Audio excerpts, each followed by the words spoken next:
becoming a Sadhvi, as the questioner says, it's a choice that we make, whether we are male and we take vows of sannyas and become sadhu or swami.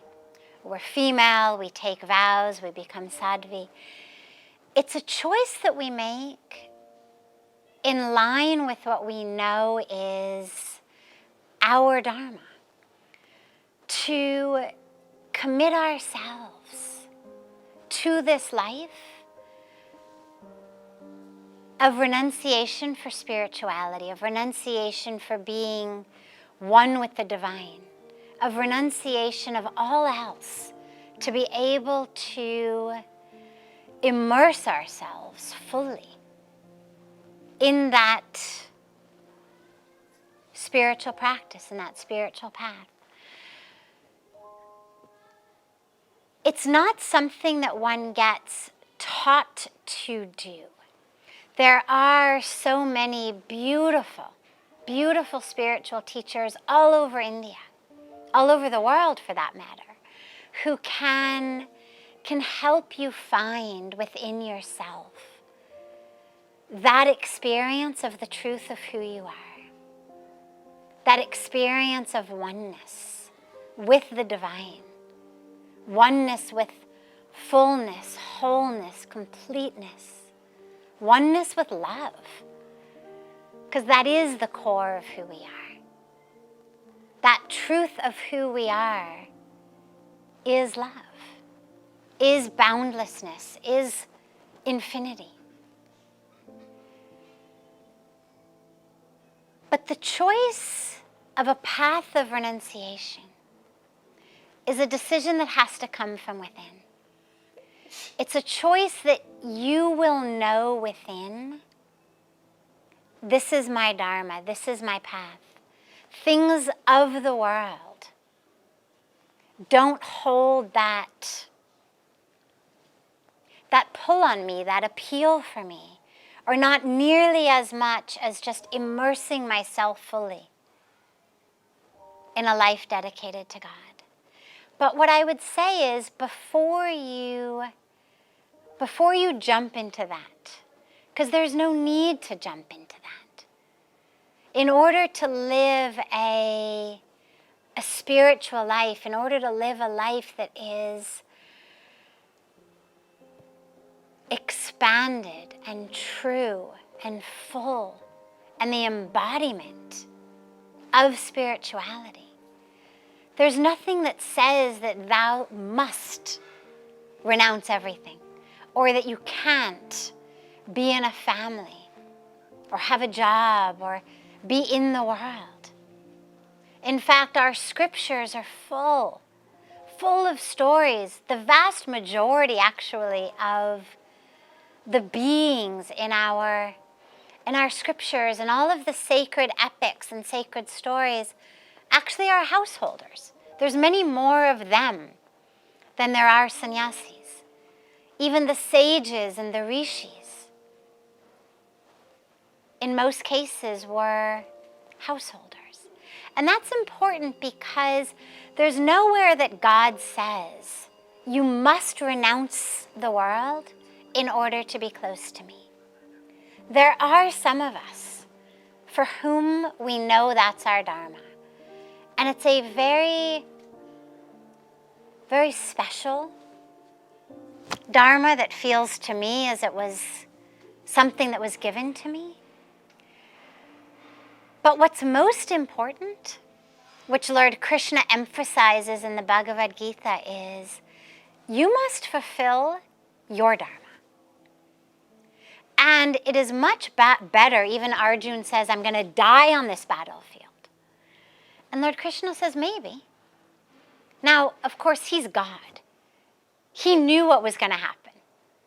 We have to wait to read our first time through the Mahabharata to actually know what happens. But Bhagavan Krishna's God, he knows what's going to happen.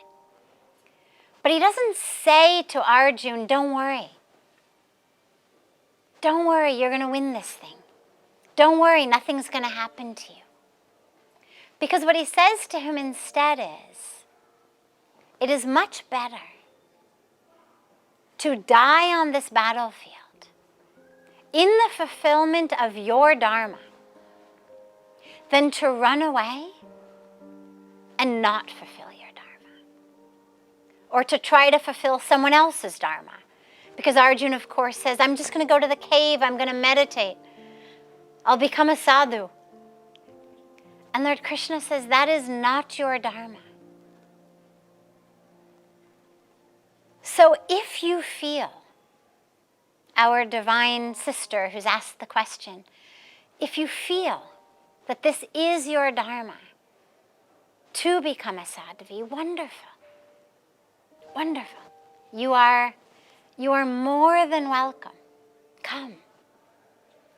But you should know, you who have asked the question and the collective you who are watching, that there's no rule that this must be a choice you make. The question for you is, how can I, in my dharma, become the closest to God? Because by the way, saffron cloves, in and of themselves, don't bring you closer to God. In and of themselves, they don't grant you enlightenment or awakening or freedom from ego or freedom from ignorance. They're just kapura. It's kapura of a very special color. The color has a very special significance. But the significance is only special when we take it into our hearts and live our lives like that. And dedicate ourselves like that. So the most important question is, how can you in your life get closer and closer to God? When I first came here, and I told Puja Swamiji that I felt so blessed by all of the incredible blessings I'd been given, and I wanted to do something. I wanted to give back. I wanted to be of service. He didn't say to me, take sannyas. He didn't say to me, renounce the world. In fact, it took me 4 years of begging him to get him to even let me take sannyas, to get him to let me officially become a sadhvi. But what he told me was that he wanted 3 things from me. He wanted me, number 1, to serve the world. He said, you've been given so much. Use every minute, every moment, every ability you have, every opportunity you have to serve. And he said, number 2, get closer and closer to God every day.